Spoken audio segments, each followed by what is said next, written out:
नमस्ते सर और सभी को नमस्ते। हमारे बीच आज सोनी मैम हैं जो कि बहुत ही अच्छी एक्सपर्ट हैं। हमारे बताएंगी आज कि सोशल स्टडी में बच्चों को मार्क्स कैसे 100 में 100 आना चाहिए। तो मैम आप अपनी राय दें।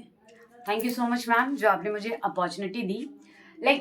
आजकल जो सीबीएसई जो पैटर्न है और जो 10th का एग्जाम चल रहा है, बच्चे जो है वो काफी प्रेशर में है कि एग्जाम में मार्क्स कैसे लाए, 100 में 100 कैसे लाए। लेकिन बच्चों ने प्रूव करके दिखाया है कि अगर आप चाह जाएंगे और अगर आप मेहनत करेंगे तो 100 में से 100 भी मार्क्स आ रहे हैं। क्योंकि बहुत सारे बच्चे हैं जिन्होंने ये ला के दिखाया है कि एसएसटी में, इंग्लिश में या बाकी सब्जेक्ट में बात कर लें तो 100 में 100 लाए हैं।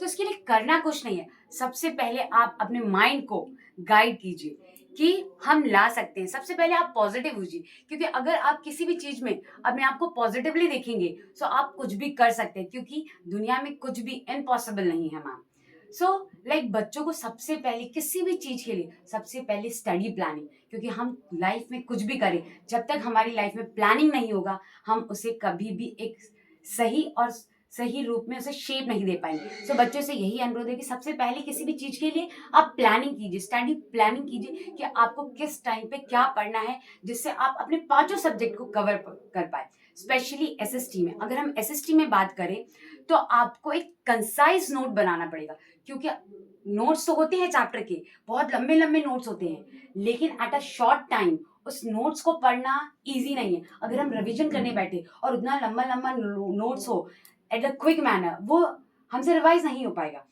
बच्चों से यही रिक्वेस्ट है कि अगर आप नोट्स बनाते हैं तो उसे बहुत शॉर्ट बनाएं, कि अगर आपके पास 5 मिनट भी है तो आप डेली बेसिस पे पूरे चैप्टर का रिवाइज कर सके। अगर हम हिस्ट्री का एग्जांपल लें, हिस्ट्री एज अ स्टोरी पढ़े, क्योंकि उसमें स्टोरी ही दी जाती है कि इसके पहले क्या हुआ, इसके बाद क्या हुआ। आप उसे रटने की जगह, मेमोराइज करने की जगह आप उसे स्टोरी की तरह लर्न करें। अगर हम ज्योग्राफी की बात करें तो ज्योग्राफी नेचर से रिलेटेड है, मैप से रिलेटेड है। इस चीजों को आप जितना मैप वर्क जितना प्रैक्टिस करेंगे उतना अच्छा होगा। इसी तरह हम बाकी इकोनॉमिक्स, सिविक्स, इन सब की बात करें तो यही है कि आप उस पर कंसाइज नोट्स बनाएं और डेली रिवीजन करें। ये बहुत इंपॉर्टेंट कि हमारे पास नोट्स तो होता है, सब कुछ होता है, बट अगर हम उसे डेली बेसिस पे, क्योंकि हमने देखा है ना कि अगर हम कोई चीज याद ना करें, हम उसे रोज सिर्फ देखें और एक बार जस्ट पढ़ें तो वो ऑटोमेटिकली हमारे माइंड में क्या हो जाता है, छप जाता है।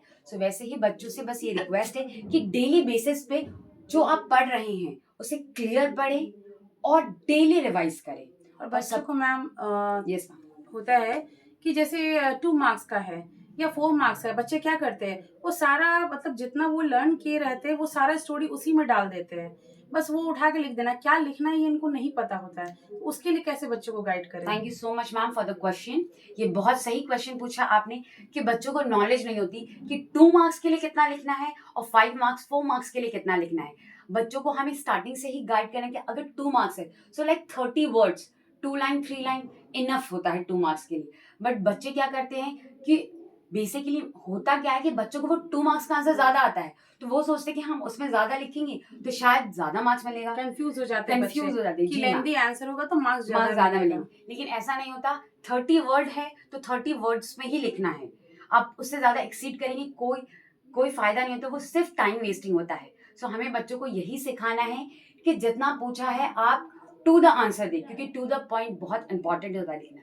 और लास्ट में बच्चों से बस यही रिक्वेस्ट है कि आप हार्ड वर्क तो कीजिए, बट आजकल जैसा टाइम चल रहा है उसमें आप अपने आप को हेल्दी रखिए, क्योंकि आजकल जो वायरल चल रहा है, जिस तरीके से सीजन चेंज हो रहा है, बच्चे पढ़ लेते हैं, पूरे साल मेहनत करते हैं, बट एंड टाइम जब एग्जाम का टाइम होता है वो बीमार पड़ जाते हैं। क्यों बीमार पड़ रहे हैं? क्योंकि वो एक गुड स्लीप नहीं ले रहे, गुड हेल्थ डाइट नहीं ले रहे हैं। बच्चों से यही उम्मीद है, रिक्वेस्ट है कि प्लीज एक आप अच्छी डाइट लें, अच्छा खाना खाएं, क्योंकि कहते हैं ना कि हेल्दी माइंड रहता है तभी हम हेल्दी चीजें कर पाते हैं। इसीलिए बच्चों से यही रिक्वेस्ट है कि प्लीज आप हार्डवर्क करें प्लस अपना भी ख्याल रखिए। Thank you so much. Thank you ma'am.